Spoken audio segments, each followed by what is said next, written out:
Accounts में हमें क्या क्या सीखना है। देखो, हम जो ये काम सीख रहे हैं क्यों सीख रहे हैं, इसका कारण क्या है, या हमें इसमें क्या मेन सीखना है। अकाउंट्स में हमें तीन चीजें करनी होती है ज्यादातर, जिसमें हमें एक ट्रेडिंग अकाउंट बनाना आना चाहिए। ट्रेडिंग अकाउंट का मतलब है व्यापार खाता, कि कितना सेल करा है, कितना परचेज करा है, कितना हमने उसके ऊपर वर्क करवाया है, कितना मिल में माल छपवाया है, कितना सेल रिटर्न आया है। मतलब कि माल से संबंधित जो भी लेन देन होते हैं वो सारे के सारे किस में आते हैं, ट्रेडिंग अकाउंट में आते हैं, जिसको हिंदी में कहते हैं व्यापार खाता। ट्रेडिंग अकाउंट का मतलब क्या है, व्यापार खाता। ये हमें बनाना आना चाहिए। 2 नंबर, हमें प्रॉफिट लॉस बनाना आना चाहिए। ट्रेडिंग अकाउंट का दूसरा नाम क्या है, डायरेक्ट एक्सपेंसेस भी कहते हैं उसको। ठीक है, मैंने आपको अभी पढ़ाया था 2 दिन पहले कि एक्सपेंसेस 2 टाइप के होते हैं, कौन कौन से, डायरेक्ट और इनडायरेक्ट। तो डायरेक्ट एक्सपेंसेस का मतलब है सीधे खर्चे जो बिजनेस में माल को बनाने के लिए या माल खरीदने के लिए किए जाते हैं, उसे हम ट्रेडिंग अकाउंट कहते हैं अकाउंट की लैंग्वेज में। एक, हमें ट्रेडिंग अकाउंट बनाने के लिए सारी चीजें सीख रहे हैं। दूसरी, प्रॉफिट लॉस अकाउंट बनाने के लिए। प्रॉफिट लॉस का मतलब है इनडायरेक्ट एक्सपेंसेस, यानी माल बनाने के बाद हमने माल रेडी कर लिया, अब माल बनाने के बाद जो माल को बेचने के लिए जो खर्चे करते हैं वो सारे के सारे किस में आते हैं, प्रॉफिट लॉस एक्सपेंसेस में। किसमें, उसे हिंदी में कहते हैं लाभ हानि खर्च खाता। क्या कहते हैं, लाभ हानि खर्च खाता। और उसे इनडायरेक्ट एक्सपेंसेस भी कहते हैं। इनडायरेक्ट एक्सपेंसेस में क्या आता है, जो माल बनाने के बाद बेचने के लिए जो भी खर्चे करते हैं वो सारे के सारे किस में आते हैं, इनडायरेक्ट एक्सपेंसेस में, यानी प्रॉफिट लॉस एक्सपेंसेस में। ट्रेडिंग अकाउंट हमें सीखना होता है, प्रॉफिट लॉस हमें सीखना होता है, उसके बाद आता है बैलेंस शीट वाला पार्ट, कि भाई हमें बैलेंस शीट बनानी आनी चाहिए। अगर बैलेंस शीट अगर नहीं बनानी आती है तो हम एज ए अकाउंटेंट नहीं कहलाते, सिर्फ डेटा एंट्री ऑपरेटर कहलाते हैं। बैलेंस शीट में क्या क्या आएगा, तो देखो बैलेंस शीट में सिर्फ और सिर्फ बैलेंस आता है, किस किस आदमी का कितना कितना बैलेंस बच गया है, या हमारे पास जो चीजें हैं वो बैलेंस शीट में दिखती है, कि हमारे व्यापार में हमारे पास क्या है और हमें किससे कितना लेना है, किसको कितना देना है। ये चीजें कहाँ आती है, बैलेंस शीट में आती है। अगर हमें किसी को चुकाना है तो वो लाइबिलिटी साइड में आती है, और हमारे पास है या हमें किसी से लेना है तो वो एसेट साइड में दिखती है। 2 पार्ट होते हैं उसके। तो देखो, हम एक एक चीजें हमें समझते हैं। ट्रांजेक्शन ग्रुप मतलब कि हम लेन देन कर रहे हैं, वो ट्रांजेक्शन, हम जो भी लेन देन करते हैं, जैसे हमने किसी को माल बेचा, किसी से खरीदा, किसी का रिटर्न आया, किसी को हमने रिटर्न दिया, किसी से हमने जॉब वर्क कराया, किसी मिल में हमने माल छपवाया, कपड़ा छपवाया, किसी का हमने क्लेम काटा, किसी का डिस्काउंट काटा, किसी से डिस्काउंट कटवाया, किसी किसी से क्लेम कटवाया। तो ये सारे के सारे क्या है, ट्रांजेक्शन है, लेन देन। क्या है, लेन देन है। अब वो लेन देन हम जो कर रहे हैं वो हमें समझ होनी चाहिए कि वो लेन देन किससे रिलेट करते हैं, यानी ट्रेडिंग अकाउंट से रिलेटेड है, या प्रॉफिट लॉस अकाउंट से रिलेटेड है, या बैलेंस शीट से रिलेटेड है। इन तीनों में से हमें पहचान करनी होती है, तब हमें समझ आता है कि हाँ ये ट्रेडिंग अकाउंट का पार्ट है, ये P&L का, ये बैलेंस शीट का है। जब तक हम उनकी पहचान करना नहीं समझ पाते हैं, तब तक हम उसको रिलेट नहीं कर पाते हैं, कि भाई बैलेंस शीट में कौन सा जाएगा, ट्रेडिंग में कौन सा जाएगा, P&L में कौन सा। तो हमें उसकी पहचान करना आना चाहिए। अब देखो, ट्रेडिंग में भी 2 पार्ट होते हैं, एक होता है ट्रेडिंग इनकम, एक होती है ट्रेडिंग एक्सपेंसेस। क्या होती है, ट्रेडिंग इनकम और ट्रेडिंग एक्सपेंसेस, यानी डायरेक्ट इनकम और डायरेक्ट एक्सपेंसेस। ट्रेडिंग अकाउंट क्या होता है, ये समझ में आ गया आपको।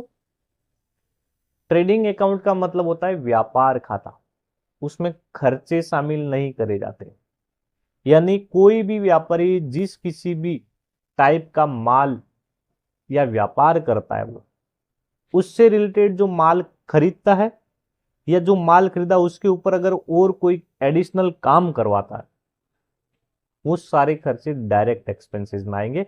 उसको हम कहते हैं ट्रेडिंग एक्सपेंसेस या ट्रेडिंग इनकम। अगर वो हमारे पास पैसा आ रहा है, जैसे सेल करते हैं तो हमारे पास पैसा आ रहा है, तो उसको ट्रेडिंग इनकम में रखेंगे। अगर हम कोई टाइप की वो माल सेल करने के लिए खरीदी कर रहे हैं तो वो ट्रेडिंग एक्सपेंसेस है, मतलब यानी खर्चा है। कपड़ा बेचने के लिए कोई भी व्यापारी सबसे पहले क्या करता है, कपड़ा खरीदता है। फिर उस कपड़े, अगर वो उसने कच्चा रॉ मटेरियल खरीदा तो उसको मिल में भेजेगा, मिल में उसको डाइंग या प्रिंटिंग करवाएगा, फिर उसको वापस दुकान पे मंगवाएगा, फिर दुकान पे लाने के बाद उसको एम्ब्रॉयडरी में देगा, डायमंड में देगा, लेस में देगा, स्टिचिंग में देगा, ऐसा करके वो रेडी करता है। तो कपड़ा बनाने के लिए या कपड़ा खरीदने के लिए, उसके ऊपर कपड़ा खरीदने के लिए या फिर खरीदे हुए कपड़े के ऊपर एक्स्ट्रा काम करवाने के लिए जो भी खर्चे वो करेगा, वो सारा का सारा ट्रेडिंग एक्सपेंसेस में जाएगा। हाँ, इन्वेस्ट करता है उसके ऊपर, वो सारा क्या किसका पार्ट रहेगा, ट्रेडिंग अकाउंट का पार्ट है, और ट्रेडिंग अकाउंट के एक्सपेंसेस साइड में जाएगा, क्योंकि वो सब करने के लिए हमारे को पैसा लगाना पड़ता है, यानी वो हमारा खर्चा है। सेल करते हैं तो हमारी इनकम आती है, तो वो ट्रेडिंग इनकम कहलाएगी। क्या कहलाएगी, ट्रेडिंग इनकम कहलाएगी। अब देखो इसका मैं आपको एक एग्जांपल देता हूं, थोड़ा इधर आ जा, देख ले थोड़ा, एक बार थोड़ा आगे खिसकाऊं इसको मैं।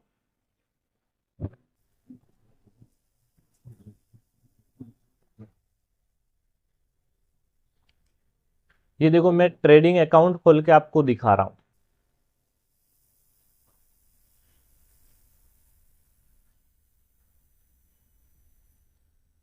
एक सॉफ्टवेयर में जिनका पुराना ट्रेडिंग अकाउंट बना हुआ, वो मैं आपको थोड़ा दिखाता हूं कि उसमें क्या क्या आएगा। तो देखो यहां पर ये जो इतना पार्ट है, ये ऊपर का यहां तक, ये जो लाइन खींची हुई ना, यहां तक का पार्ट है, ये सारा ट्रेडिंग अकाउंट है। देखो इस साइड में लिखा हुआ trading and profit and loss account, यानी ट्रेडिंग अकाउंट भी है और प्रॉफिट लॉस भी अकाउंट है। तो प्रॉफिट लॉस अकाउंट इससे नीचे नीचे है, उससे ऊपर का जो पार्ट है वो ट्रेडिंग का पार्ट है। ठीक है, एक साइड में लिखा हुआ देखो एक्सपेंडिचर, एक्सपेंसेस अमाउंट और एक्सपेंसेस परसेंटेज। एक साइड में लिखा हुआ इनकम और इनकम अमाउंट और इनकम परसेंटेज। जो डेबिट साइड लिखा हुआ है वो सारा का सारा एक्सपेंसेस साइड होता है। ठीक है, खर्चा होता है। और जो क्रेडिट साइड लिखा हुआ वो हमारी इनकम होती है। इसमें दो हेड होते हैं, एक साइड में खर्चा, एक साइड में इनकम। जब भी हम ट्रेडिंग अकाउंट बनाते हैं तो देखो इस तरीके से बनता है, एक्सपेंसेस साइड, ये एक्सपेंसेस अमाउंट है, ये एक्सपेंसेस परसेंटेज है, ये हमने 24-25 का साथ में रख दिया यहाँ पे, और ये 23-24 का। तो ये सारा का सारा कौन सा है, ट्रेडिंग एक्सपेंसेज है। इस साइड में ट्रेडिंग इनकम है। इसमें सिर्फ और सिर्फ वही चीजें आएगी जो माल को बनाने के लिए या माल खरीदने के लिए जो खर्चा करा। ठीक है, जैसे कोई भी कपड़े व्यापारी है, वो कपड़े का बिजनेस करता है, तो कपड़ा बनाने के लिए या कपड़ा खरीदने के लिए जो भी खर्चा करेगा वो सारा ट्रेडिंग एक्सपेंसेस में लिखेगा। यानी हम ग्रे परचेज कर रहे हैं तो क्या कर रहे हैं, कपड़ा खरीद रहे हैं। तो देखो यहां पर मैं यहाँ पे सॉफ्टवेयर में आपको दिखाता हूं ग्रे परचेज का ग्रुप क्या दिया। यहां पर देखो ग्रे परचेज लिखा हुआ है, तो देखो इसके नीचे अकाउंट टाइप लिखा हुआ है ट्रेडिंग एक्सपेंसेस। तो ये ट्रेडिंग एक्सपेंसेस क्यों आया, ये क्लियर हुआ आप लोगों को, क्योंकि व्यापारी माल बनाने के लिए कपड़ा खरीद रहा है, यानी रॉ मटेरियल खरीद रहा है। ठीक है, इसलिए यहां पर हमने ग्रुप क्या दिया, ट्रेडिंग एक्सपेंसेस। देखो अब जो भी हम अकाउंट्स या बुक बनाएंगे, इस ग्रे परचेज बुक कहते हैं इसको, एक तरीके से ये किताब है कि भाई जितना भी ग्रे खरीदोगे इसमें एंट्री करो, जितना भी फिनिश परचेज करेंगे वो फिनिश परचेज में एंट्री करेंगे। देखो यहाँ पे ये फिनिश परचेज लिखा हुआ है, ये फिनिश परचेज में एंट्री होगा। जितना भी रेडी माल परचेज करेंगे वो फिनिश परचेज में जाएगा। जितना भी जॉब कराएंगे वो job purchase, job charge book में जाएगा। जितना भी मिल में माल छपवाएंगे वो प्रोसेस चार्जेस में जाएगा। ये सारी क्या है, बुकें हैं एक तरीके से। तो जितने भी परचेज करते हैं वो सबका हमें अकाउंट टाइप क्या देना है, ट्रेडिंग एक्सपेंसेस देना है, क्योंकि ये हमारे व्यापार का खर्चा है। एक्सपेंसेस का मतलब क्या होता है? खर्चा। किस टाइप का खर्चा है? तो ट्रेडिंग का खर्चा, यानी व्यापार खर्चे। क्लियर हो गया? अब देखो, जब भी हम कोई भी अकाउंट या बुक क्रिएट करेंगे तो बिना अकाउंट टाइप के कोई भी बुक या कोई भी अकाउंट नहीं बना पाएंगे। अकाउंट टाइप या अकाउंट ग्रुप का क्या मतलब है? अकाउंट टाइप या अकाउंट ग्रुप का ये मतलब होता है कि उसको एक पहचान मिलती है कि भाई इसका हमारी कंपनी के साथ क्या रिलेशन है, ये यहां पर क्यों आया है। ठीक है, सुनना आ रहा है आपको?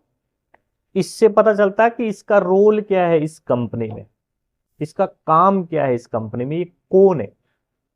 जैसे हम सब ने एज ए मेल जन्म लिया है, पर मेरा नाम अलग है, आपका अलग है, आपका अलग है। ये अलग अलग नाम क्यों दिया है? एक पहचान के लिए कि भाई इसको इस नाम से बोलेंगे तो ये हाँ करेगा। इसीलिए यहां पर अकाउंट्स बनाने के बाद उन्हें एक ग्रुप दिया गया, टाइप दिया गया, ताकि समझ आए कि भाई ये इसका इस कंपनी के साथ क्या रोल है, ये कौन है, क्यों जुड़ा हुआ है इसके साथ। बिना अकाउंट टाइप के कोई भी अकाउंट बुक या अकाउंट नहीं खोल पाएंगे। बहुत ही कंपलसरी है अकाउंट टाइप जानना। अगर आपने अकाउंट टाइप गलत लिखा, हम सही से अकाउंटिंग नहीं कर पाएंगे। उसका इफेक्ट कहां जा रहा है हमें पता नहीं चलेगा। अगर ये हमने सीख लिया तो हमें समझ आ जाएगी आधी अकाउंटिंग। तो अकाउंट टाइप का मतलब क्या होता है? क्या होता है अकाउंट टाइप का मतलब? पहचान कि ये कौन है। ठीक है, इसका हमारी कंपनी के साथ रिलेशन क्या है, ये क्यों जुड़ा हुआ है। बिना अकाउंट टाइप के कोई भी खाता नहीं खुलेगा। क्लियर? तो देखो, ये ट्रेडिंग एक्सपेंसेस वाले कौन कौन से हैं कि भाई ट्रेडिंग एक्सपेंसेस में कौन कौन लोग आएंगे। कैसे समझेंगे कि ये ट्रेडिंग एक्सपेंसेस? ट्रेडिंग एक्सपेंसेस का मतलब है हमारे व्यापार में हमारी हेल्प कर रहे हैं ये लोग। हमारे जो हम प्रोडक्ट बना रहे हैं उनको बनाने में या उनको खरीदने में जो जो लोग हेल्प कर रहे हैं वो सारे ट्रेडिंग एक्सपेंसेस होंगे। जैसे देखो, हमने अगर कपड़ा लेते हैं तो फिनिश परचेज में डालते हैं। अगर रेडी कपड़ा लेते हैं तो फिनिश परचेज हमारा ट्रेडिंग एक्सपेंसेस का ग्रुप है। क्या है? ट्रेडिंग एक्सपेंसेस ग्रुप में आएगा फिनिश परचेज। ग्रे परचेज यानी कपड़ा बनाने के लिए हमने रॉ मटेरियल खरीदा है तो ये भी हमारे ट्रेडिंग एक्सपेंसेस में आएगा। जॉब चार्ज, रेडी माल के ऊपर हमने वर्क करवाया, एम्ब्रॉयडरी, लेस, स्टिचिंग, डायमंड जो भी लगवाया, वो सारे जॉब चार्ज में आते हैं। तो वो जॉब चार्ज क्या हमारे कपड़ा बनाने के लिए हमारी हेल्प कर रहा है, उस कपड़े की वैल्यू एडिशन करने में हमारी हेल्प कर रहा है। तो वो भी कहाँ आएगा? ट्रेडिंग एक्सपेंसेस, मतलब व्यापार का खर्चा है। ये हम व्यापार में जो प्रोडक्ट बना रहे हैं उसको बनाने के लिए हम उसके ऊपर खर्चा कर रहे हैं, ये सारे ट्रेडिंग में आएंगे। खर्चा हो रहा है तो वो ट्रेडिंग एक्सपेंसेस में, उससे कोई इनकम आ रही है तो वो ट्रेडिंग इनकम में। जैसे माल सेल कर रहे हैं, ये हमारी ट्रेडिंग की इनकम है।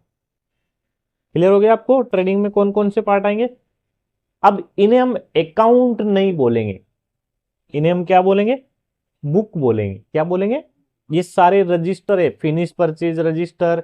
जैसे पहले मैन्युअली जब काम होता था ना, जब ये कंप्यूटर नहीं था, सॉफ्टवेयर नहीं था, तब लोग हकीकत में एक एक रजिस्टर बनाते थे। क्या करते थे? उसमें नाम देते थे कि भाई ये फिनिश परचेज रजिस्टर है, ये जॉब वर्क रजिस्टर है, ये मील रजिस्टर है, ये लेस रजिस्टर है, ये प्रोसेस चार्जेस का रजिस्टर है। और अगर रेडी माल परचेज करते तो वो फिनिश परचेज में एंट्री करते थे उसकी, कि आज हमने इस पार्टी से इतना इतना रेडी माल लिया।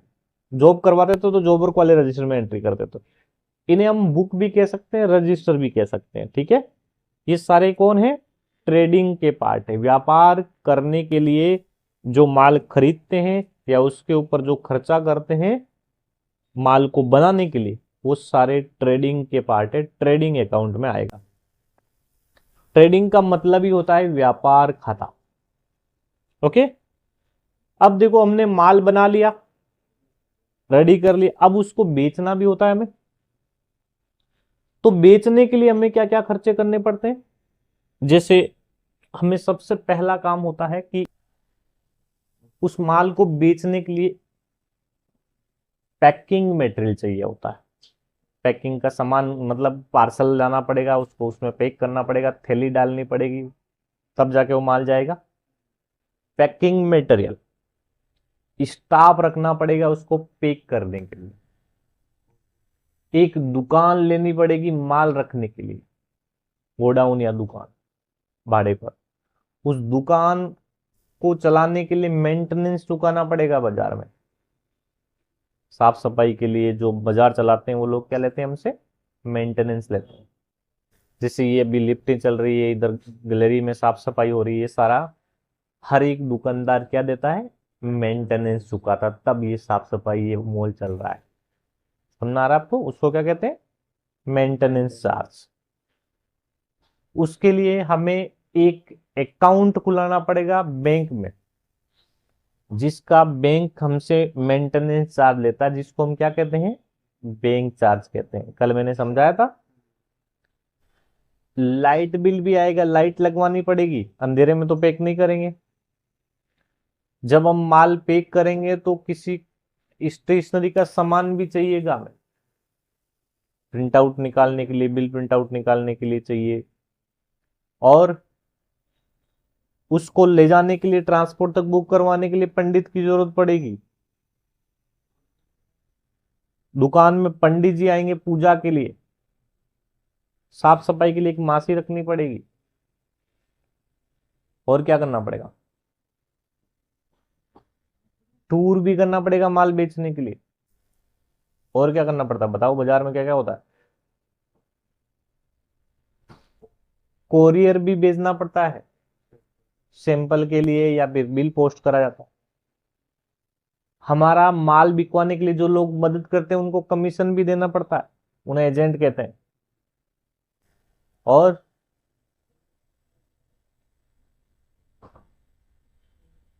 स्टेशनरी खरीदनी पड़ेगी, प्रिंटर कंप्यूटर को रिपेयर भी करवाना पड़ता है कभी कभार, रिपेयर एंड मेंटेनेंस, चालू चालू पंखा बंद हो गया उसको रिपेयर करवाना पड़ेगा। और क्या होता है,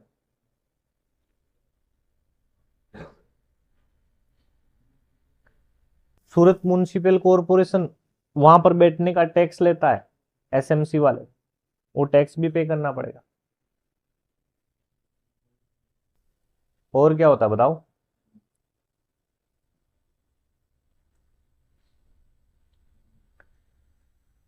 एक सीए रखना पड़ेगा जो ऑडिट करेगा, हमारे डेटा जांचेगा, उसको फीस देनी पड़ेगी। एक अकाउंटेंट रखना पड़ेगा। और आप आपकी दुकान में और क्या क्या खर्चे होते हैं बताओ। अगर किसी से ब्याज पे पैसा लेंगे तो उसको उधार देना, वापस ब्याज देना पड़ेगा, ब्याज का पैसा। बैंक से लोन लेंगे तो भी इंटरेस्ट चुकाना पड़ेगा। और क्या होता है, दुकान खर्च, छोटे मोटे खर्चे आएंगे, मिसकेलनियस एक्सपेंस, जिसको फुटकर खर्च मैंने कल बताया था आपको। अरे सेठ जी आए, नाश्ता लेके आओ, इनके लिए सिगरेट लेके आओ, चाय लेके आओ, पानी लेके आओ, वो सारा खर्चा कौन देता है, सेठ ही देते हैं। तो वो सारे, आने जाने के लिए एक स्कूटी व्हीकल परचेज करना पड़ेगा, उसमें पेट्रोल भरवाना पड़ेगा, पेट्रोल एक्सपेंसिस भी लगेगा। और क्या होगा, ये सारे बिल विल निकालने के लिए एक ऐसा सॉफ्टवेयर लेना पड़ेगा, उसका ईयरली चार्ज देना पड़ेगा ना। और और बहुत सारे खर्चे, दिवाली पर बोनस देना पड़ता है स्टाफ को, पंडित जो लोग हैं उनको, सबको, मासी को, सबको। और क्या होता है बताओ, ये सारे खर्चे क्या है हमारे, इनडायरेक्ट एक्सपेंसेस है, प्रॉफिट लॉस एक्सपेंसेस है। माल बेचने के लिए जो जो खर्चे करते हैं वो सब के सब प्रॉफिट लॉस एक्सपेंसेस है। देखो मैंने इतने सारे नाम लिए आपको, अब मैं आपको एक एक अकाउंट खोल के बताता हूँ उनके ग्रुप क्या है। इनके ग्रुप समझ में आ गए आपको, फिनिश परचेज का ग्रुप क्या देंगे, जॉब का क्या देंगे, प्रोसेस का क्या देंगे, ट्रेडिंग एक्सपेंसेस देंगे। अब जो माल को बेचने के लिए जो खर्चे करे, जैसे मैंने आपको बोला था कि सीए को ऑडिट की फीस देनी पड़ती है, तो मैं यहाँ पे लिखता हूँ ऑडिट फीस। देखो क्या लिखा हुआ, प्रॉफिट एंड लॉस एक्सपेंसेस, इसको क्या कहते हैं, इनडायरेक्ट एक्सपेंसेस भी कहते हैं, ठीक है। अब ये माल के ऊपर नहीं लग रहा है, ये माल बेचने के लिए एक्सपेंसेस कर रहे हैं, माल बनाने के लिए नहीं कर रहे हैं। तो जो माल बनाने के लिए नहीं कर रहे हैं, दूसरे एक्सपेंसेस जो ऑफिस चलाने के लिए या माल बेचने के लिए जो खर्चे कर रहे हैं, वो सब किस में आएंगे? प्रॉफिट एंड लॉस एक्सपेंसेस में आएंगे। ठीक है, समझ आ गया? दूसरा, जैसे मैंने बोला कि इसको पैकिंग के लिए, तो पैकिंग का सामान खरीदना पड़ेगा, तो देखो पैकेजिंग एक्सपेंसेस लिखा हुआ, क्या ग्रुप दिया हुआ है? Profit and loss expenses.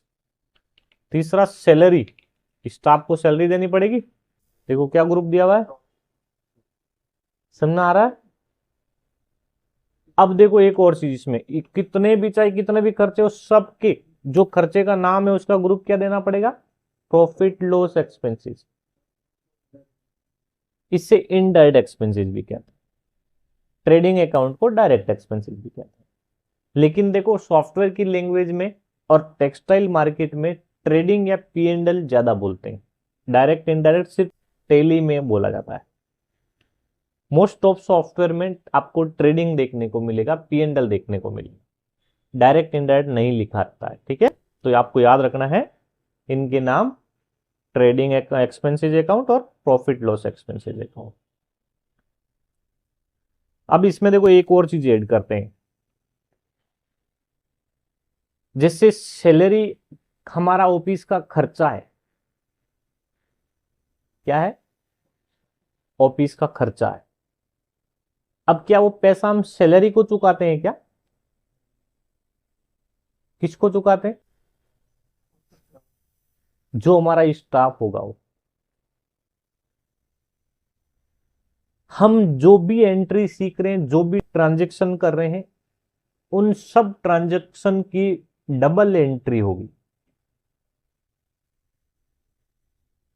क्या होगी? सिंगल एंट्री सिस्टम में इंडिया में अकाउंटिंग नहीं होती है। किस में होती है? डबल एंट्री सिस्टम में इंडिया में अकाउंटिंग चलती है। ये जो सैलरी जो है, ये हमारे ऑफिस का खर्चा है। हमने एक साइड में दिखाया कि भाई ऑफिस का खर्चा है, वो खर्चा किसको चुकाया है? स्टाफ को। तो स्टाफ कौन है? नाम जो भी है उसका XYZ, जैसे मेरा नाम यहाँ पे मैं लिखता हूं, देखो मेरे को क्या नाम दिया गया, यहाँ पे ग्रुप क्या दिया हुआ है, ये देखो मेरा अकाउंट टाइप क्या लिखा हुआ है। मैंने आपको एक शुरू में एक बात बोली थी कि कोई भी अकाउंट खोलेंगे, बिना अकाउंट टाइप के, बिना नाम के, कोई भी बिना ग्रुप के कोई भी अकाउंट या बुक नहीं खोल पाएंगे। मैं यहां पर एज ए अकाउंटेंट काम करता हूं, तो मेरा जो खर्चा क्या है, वो अकाउंटिंग फीस का या सैलरी है, अगर समझ लो सैलरी एक्सपेंसेस में मुझे मंथली वहां से सैलरी लेनी है, तो मुझे जो पैसा देता है वो व्यापारी खर्चा किस में लगाएगा? सैलरी एक्सपेंसेस में। खर्चा क्या मेरा? Salary expenses. लेकिन वो सैलरी को पैसा नहीं चुका रहा, पैसा चुका रहा वो मुझे, किस नाम पे? सैलरी के नाम पे। जब वो इनकम टैक्स को बोलेगा कि भाई मैंने इस आदमी को इतना पैसा चुकाया, तो बोलेंगे किसके लिए? तो बोलेगा सैलरी चुकाई। सैलरी हमारा प्रॉफिट लॉस एक्सपेंसेस ग्रुप में जाएगा। मैं उस कंपनी में एक लेनदार हूं, क्योंकि मैं वहां काम करता हूं। समझ आ रहा है? लेनदार को हम क्रेडिटर्स कहते हैं। जब तक वो हमें पैसा नहीं देंगे, तब तक हम उसकी लाइबिलिटी साइड में, बैलेंस शीट में खड़े रहेंगे कि भाई मेरा पैसा दे, उसके बाद ही होगा। तो एक एंट्री जाएगी सैलरी में और दूसरी एंट्री जाएगी पुखराज जाखड़ में। सैलरी वाले अकाउंट को हम डेबिट साइड में लिखेंगे और पुखराज वाले अकाउंट को हम क्रेडिट साइड में लिखेंगे। देखो आपको मैं दिखाता हूं एक, आपको ये चीज समझाने के लिए। जैसे मेरा यहां पे अकाउंट खोलता हूं, देखो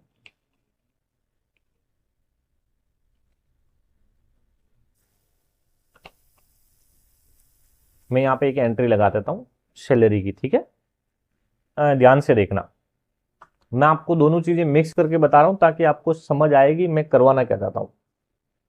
सैलरी की एंट्री कहां लगानी है, सॉफ्टवेयर में कैसे लगेगी, मैं आपको अच्छे से सिखाऊंगा, या मैं आपको सिर्फ एंट्री बताना चाहता हूं। ये कैसे आपको डालनी वो नहीं समझाना हो गया। अभी आपको सिर्फ एंट्री की इफेक्ट समझा रहा हूं। मैंने यहाँ पे एक एंट्री कर दी मेरे नाम की, एक नया अकाउंट क्रिएट कर देता हूं।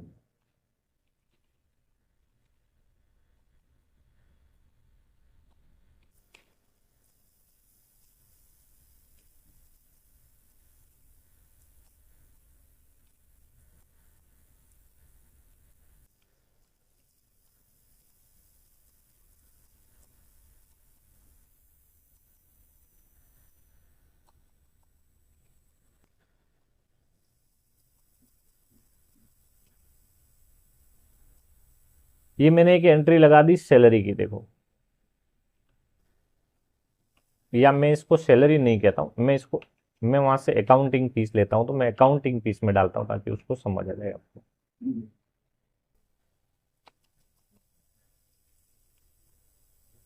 ये अकाउंटिंग फीस,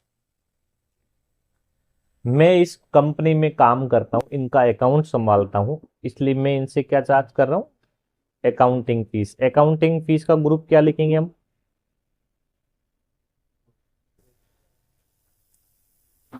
अकाउंटिंग फीस क्या है,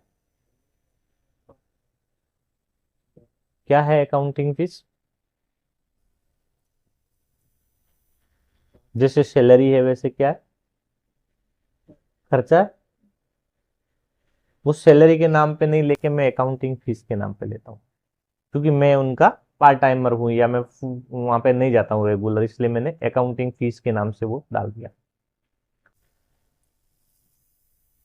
तो उसका ग्रुप क्या लिखेंगे अकाउंटिंग फीस का, बताओ।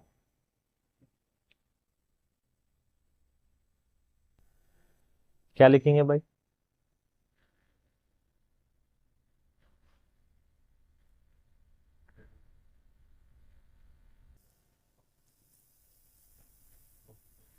ट्रेडिंग एक्सपेंसेस आएगा। ट्रेडिंग एक्सपेंसेस क्यों नहीं आएगा भाई? माल से रिलेट नहीं करता मैं। ठीक है, तो पहला तो कैंसिल हो गया ट्रेडिंग वाला। अब सबसे पहले हमें ये गौर करना है कि भाई जो मैं जो बता रहा हूं वो खर्चा है या क्या है, अकाउंटिंग फीस क्या है। जैसे समझ लीजिए मैंने किसी यहाँ पे एक आदमी को, मैं आपसे फीस चार्ज कर रहा हूं, आप किस में डालोगे, ट्यूशन फीस में? है? नहीं, मैं आपसे जो फीस चार्ज कर रहा हूं अभी, आपके लिए क्या है, वो खर्चा है। तो ये जो मुझे दे रहा है वो इसके लिए क्या है, वो खर्चा है। प्रॉफिट लॉस एक्सपेंसेस उसका ग्रुप देंगे। तो देखो मैं आपको खोल के दिखाता हूँ अकाउंटिंग फीस किस में डालेगी। क्या लिखा हुआ है, समझ आ रहा है आपको? या आपको याद करवाना चाहता हूं मैं, और याद करने पड़ेंगे ये तभी काम होगा हमारा। वो कहाँ लिखा था, वो अकाउंटिंग फीस में थोड़ी लिखा था मैंने, वो मेरा नाम पे।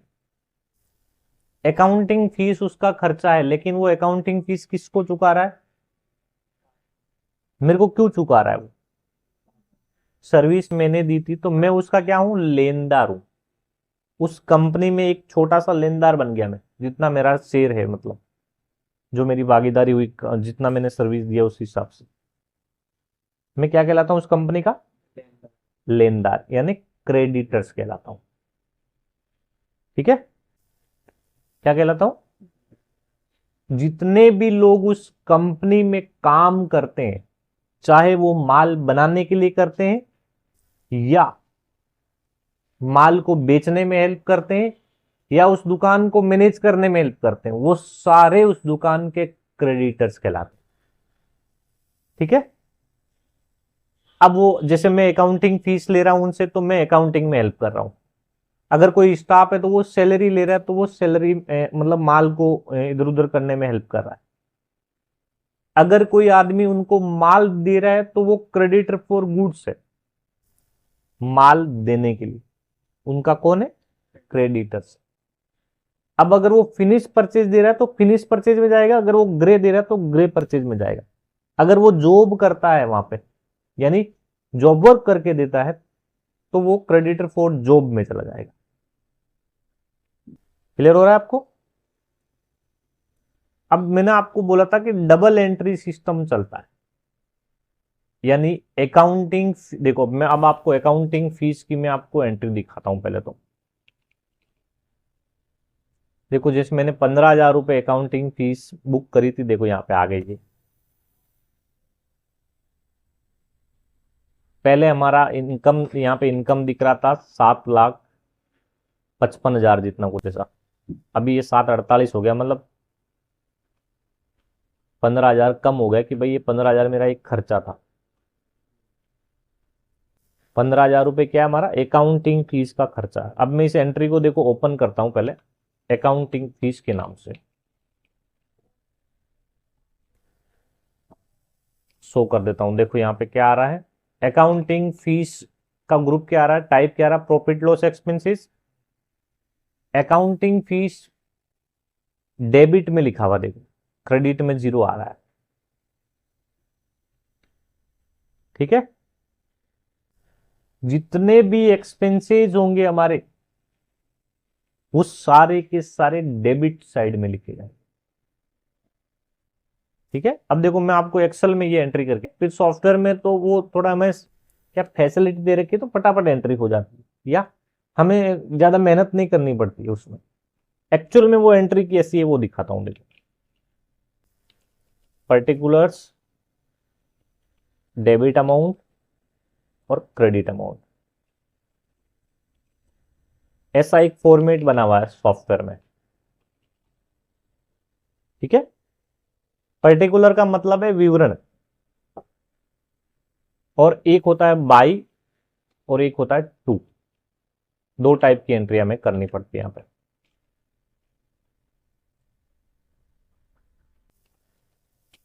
अकाउंट्स में हमेशा सबसे पहली एंट्री डेबिट साइड में लिखी जाती है, वो करी जाती है।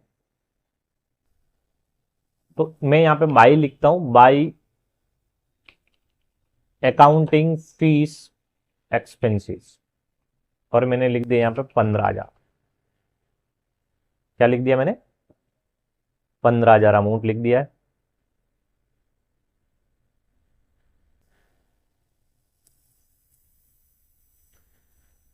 टू,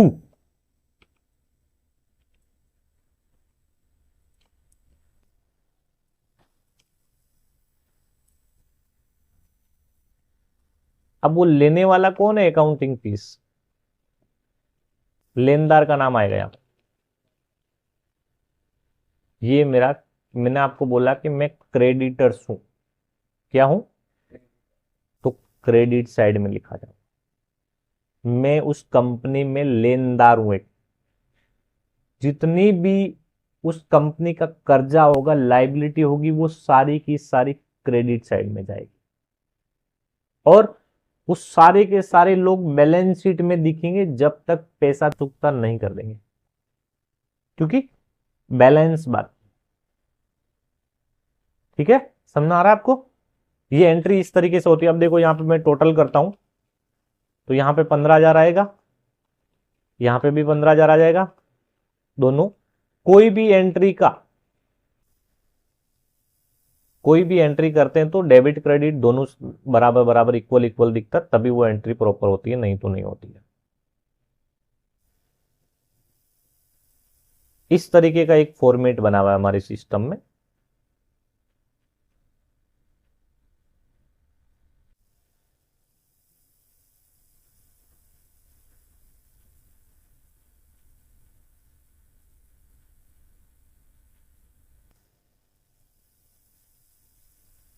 ठीक है, ये एंट्री होगी बस, ये हमने खर्चा बुक कर लिया यहां पे।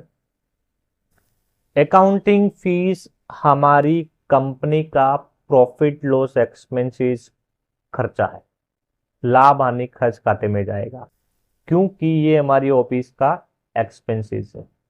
कौन सा एक्सपेंसेस है, इनडायरेक्ट, यानी प्रॉफिट लॉस एक्सपेंसेस, उसका ग्रुप क्या देंगे, प्रॉफिट लॉस एक्सपेंसेस देंगे। और जिसके थ्रू ये खर्चा करा है, यानी मेरे थ्रू, मैंने वहां पे सर्विस दी, मैं उस कंपनी में लेनदार हूं, तो मैं बैलेंस शीट में जाऊंगा, ठीक है। तो मैं आपको अभी तक ये समझाने में कामयाब हुआ नहीं हुआ, देखते हैं चलो। ट्रेडिंग अकाउंट में कौन कौन से खाते जाएंगे कुछ बताओ चलो।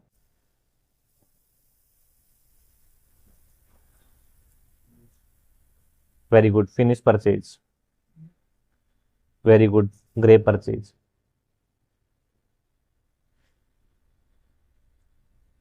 और क्या जाएगा? और माल बनाने के लिए क्या क्या होता है? Very good, job work. माल से रिलेट करो, जब भी आपको कोई ट्रेडिंग का चीज पूछता है आपका दिमाग सीधा जाना कि माल बनाने के लिए क्या क्या खर्चे होते हैं। ग्रे परचेज हो गया, फिनिश परचेज हो गया, जॉब चार्ज हो गया, प्रोसेस, मिल में माल बेचते हैं तो मिल वाला चार्ज लेगा, उसको प्रोसेस चार्जेस कहते हैं। Sale income, sale return expenses है हमारा। जब माल बेचा तब पैसा आया, माल बेचे हुए माल रिटर्न आता है तो पैसा जाता है, तो cell return. Finish purchase return, grey purchase return, claim, discount, trade difference, ये सारे कौन कौन है? ट्रेडिंग एक्सपेंसेस या ट्रेडिंग इनकम के पार्ट है, मतलब व्यापार खाते से रिलेट करते हैं। और प्रॉफिट लॉस एक्सपेंसेस में क्या क्या आएगा? मकान किराया नहीं, दुकान किराया, shop rent, electricity expenses, salary, packing expenses, tour travels expenses, audit fees, accounting fees, और स्टेशनरी एक्सपेंसेस, और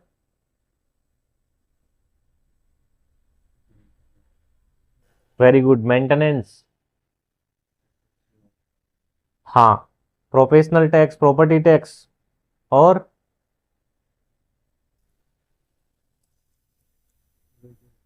very good, wages, freight charge, agent commission. कितने खर्चे हैं पीएनडल माल। फिर जब आप पीएनडल वाली लिस्ट के बारे में सोचोगे तो आपको यह समझना है कि भाई माल बेचने के लिए क्या क्या चीजें करनी पड़ती है, कौन कौन से खर्चे आते हैं, उनकी लिस्ट पीएनडल की लिस्ट हो गई।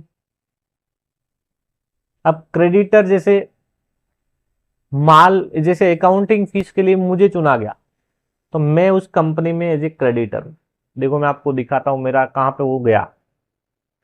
देखो मैंने एक साइड का आपको दिखाया, डबल एंट्री सिस्टम में ये पहली है, ये देखो डेबिट साइड में दिख रही है, ठीक है। यहां पर देखना आपको कि अकाउंटिंग फीस डेबिट हो रही कि नहीं हो रही, देखो क्रेडिट वाला खाली पड़ा है। अब मैं मेरा अकाउंट खोलता हूं यहां पे, ये अकाउंट अपना आप बना देता है, ये एंट्री अपना आप उसने अलग अलग डाल दी। एंट्री यही है, दो खाते बनाए, देखो पहला एक में दिख रहा है, इसमें डेबिट में, इसमें क्रेडिट में दिख रहा है। मैंने मेरा अकाउंट खोला तो देखो कहां दिख रहा है पुखराज जाखड़ का अकाउंट में, एक ये डेबिट है, ये क्रेडिट। देखो मैंने पर्टिकुलर लिखा, डेबिट लिखा, क्रेडिट लिखा, मेरा वाला अकाउंट किस में जा रहा है? क्रेडिट में, ठीक है। और जब मैं अकाउंटिंग फीस खोलता हूं तो देखो डेबिट में दिख रहा है, तो एक अकाउंट क्या हुआ? डेबिट। कौन सा अकाउंट डेबिट हुआ? जो खर्चा है वो डेबिट हो गया, उस खर्चे के लिए लेनदार कौन है उसको क्रेडिट कर दिया। ये सेम चीज है यहां पर, ये हमारा खर्चा है इसलिए इसको डेबिट करा गया, उस खर्चे के लिए लेनदार कौन है? मैं हूं। तो मैंने मेरा अकाउंट खोला, देखो यहां पे दिख रहा है क्रेडिट में, हो रहा है डेबिट क्रेडिट। क्लियर हो गया? अब देखो मैं जब क्रेडिटर हूं तो मैं ग्रुप क्या दूंगा? तो देखो मैंने मेरा अकाउंट खोल के दिखाता हूं आपको, मैंने क्या नाम डाला मेरे अकाउंट में? Creditor for expenses, creditor for, समझ आ रहा है? मैं उस कंपनी में एज ए क्रेडिटर हूं, मतलब लेनदार हूं उस कंपनी का। क्यों हूं? क्योंकि मेरे नाम का खर्चा बुक हुआ। क्या बुक हुआ? अकाउंटिंग फीस बुक हुआ, सर्विस चार्ज मैंने लिया वहां पे, तो वो हमारा क्या है? मैं उस कंपनी का क्रेडिटर फॉर एक्सपेंसेस का मतलब है खर्च के लिए लेनदार हूं।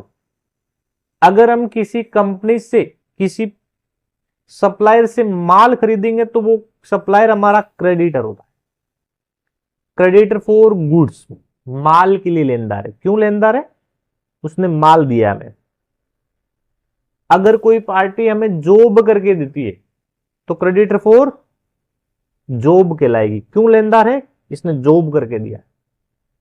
अगर हम किसी मिल में माल छपवाते हैं तो क्रेडिट फॉर प्रोसेस, उसने हमें माल प्रोसेस करके दिया है। समझ में आ रहा है? अब देखो मैं इसकी लिस्ट आपको दिखाता हूं जैसे में, और ये सारे के सारे जितने भी क्रेडिटर्स डेटर्स होंगे ये सारे के सारे बैलेंस शीट में जाएंगे। हमें या तो किसी को चुकाना है तो वो बैलेंस शीट में जाएगा, या फिर किसी से लेना है, जैसे जिन जिन को हमने माल बेचा है उस सबसे क्या है पैसा लेना है, वो हमारे डेटर कहलाते हैं। डेटर फॉर गुड्स भी कह सकते हैं, सन्ड्री डेटर्स कह सकते हैं, डेटर्स कह सकते हैं। देखो यहां पर मेरा नाम आना चाहिए कि नहीं आना चाहिए, तो देखो यहां पे आ रहा है। मैं क्रेडिट सन्ड्री क्रेडिटर्स मतलब माल मैंने नहीं दिया तो इसमें लिस्ट में नहीं है, माल छापा नहीं मैंने तो इस लिस्ट में नहीं है, मैंने एम्ब्रॉयडरी वर्क करके नहीं दिया तो नहीं है। देखो क्रेडिट फॉर एक्सपेंसेस, इसमें मेरा नाम आना चाहिए क्योंकि मैंने खर्च के लिए, देखो ये आ गया।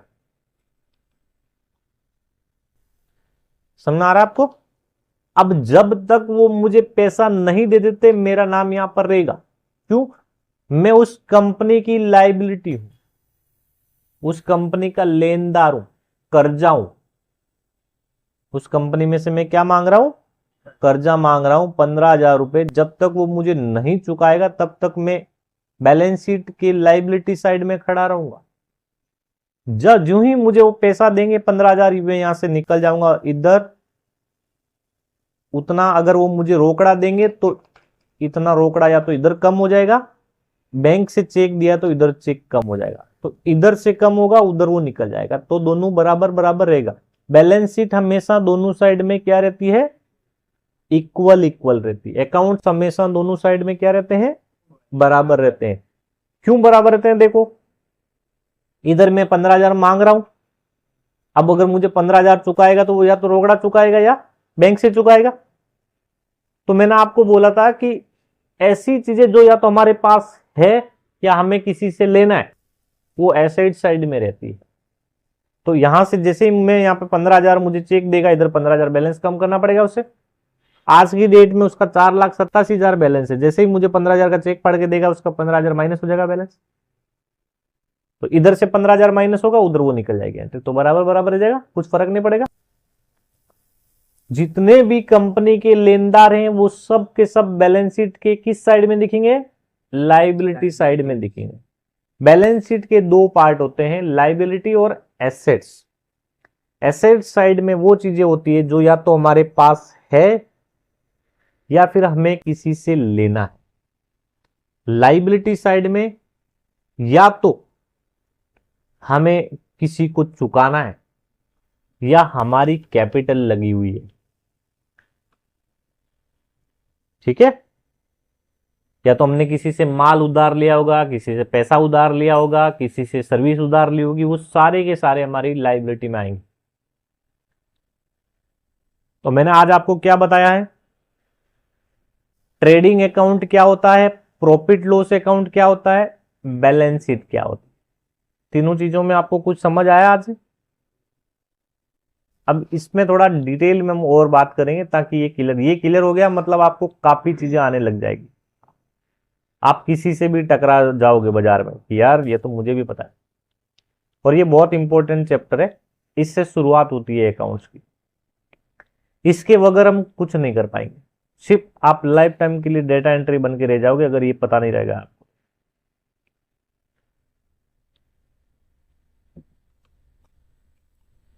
तो देखो सबसे पहले ट्रेडिंग अकाउंट में क्या क्या आएगा ये क्लियर है, इसमें कोई डाउट नहीं है आपको।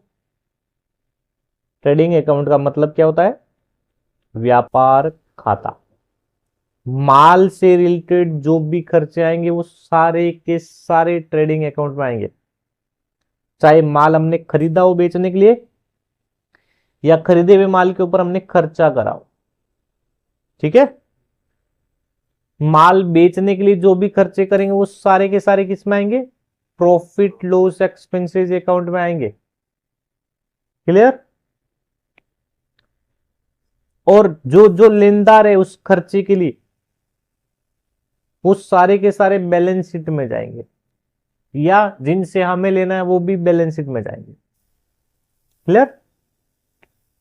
अब देखो इसमें एक और चीज ऐड कर देते हैं। व्यापार करने से हम जो पैसा कमाते हैं, यानी हमने 80 लाख का माल लिया और 1 करोड़ में बेच दिया, कितना प्रॉफिट हुआ? 20 लाख। क्या ये 20 लाख वाकई हमारा प्रॉफिट है? क्यों नहीं है?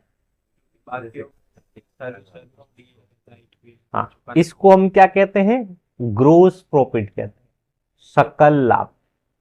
ठीक है, ये हमारा 20 लाख रुपया प्रॉफिट नहीं है, हमने इतना पैसा नहीं कमाया, ये सिर्फ हमने माल ले बेच करने से जो प्रॉफिट आया वो है, इसे हम कहते हैं ग्रोस प्रॉफिट। शॉर्ट में इसको बोलते हैं जीपी। क्या बोलते हैं? Gross profit.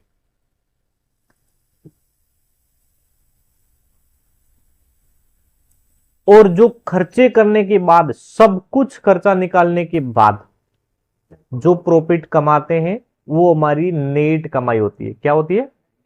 उससे कहते हैं शुद्ध लाभ, शुद्ध प्रॉफिट। वो हमने माल ले बेच करके, खर्चे करके, सब कुछ, जैसे ये ऑफिस, जैसे मैं आपसे एक उदाहरण देता हूं, मैं आपसे फीस लेता हूं, जितनी भी फीस मैंने आपसे ली, क्या वो मेरी पूरी पूरी कमाई हो जाती है क्या? नहीं, मुझे ऑफिस वालों को रेंट देना पड़ता है, सर को फीस देनी पड़ती है, इलेक्ट्रिसिटी पे करनी पड़ती है, अगर कोई कंप्यूटर खराब हो गया तो उसको रिपेयर करवाना पड़ता है, कीबोर्ड खराब हो गया तो उसको रिपेयर करवाना पड़ता है, नया कीबोर्ड भी परचेज करना पड़ सकता है, नेट वाले को पैसा देना पड़ता है, मुझे कुछ सीखना हो तो उनको पैसा देना पड़ता है ना? ये सारे खर्चे सब कुछ निकालने के बाद जो पैसा बचता है वो क्या है? मेरा नेट प्रॉफिट, शुद्ध लाभ कहा जाता है उसे।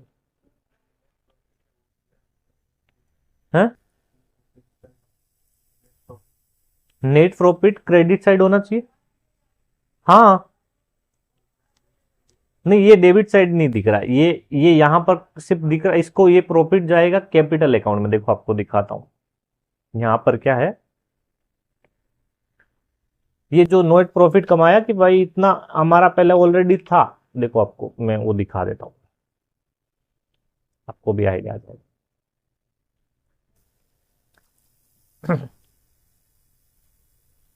इस बंदे के पास पहले 65,70,000 रुपया इस कंपनी में लगा हुआ था, देखो अभी कितना जुड़ गया, इतना ही कमाया हमने नेट, तो 72 लाख हो गया है। अब बचा कितना इसके पास? तो 71,75,000। क्यों बचा? तो इसमें से उसने बच्चों की स्कूल फीस भर दी है, इतना बैंक चार्ज उसकी सेविंग में लग गया, और इतना उसने टाटा एआई में अपना इंश्योरेंस भर दिया। ये उसके पर्सनल खर्चे थे, तो वो लेस हो गए कैपिटल में से। ये कहां ऐड हो रहा है? क्रेडिट साइड में ऐड हो रहा है। कैपिटल हमेशा क्रेडिट होती है, और वो प्रॉफिट भी जो है वो कैपिटल में ही ऐड होता है। तो देखो यहाँ पे 71 लाख जो आ रहा है वो कैपिटल, इसकी 65 लाख प्लस 7 लाख की इस साल की कमाई ऐड होके आया है। वहां पर जो दिख रहा है वो नेट प्रॉफिट आया है, तो वो यहां पर इसलिए दिख रहा है क्योंकि सब कुछ बचने के बाद, कितना पैसा यहां पे बचा खर्च करने के बाद, वो यहां पे दिख रहा है।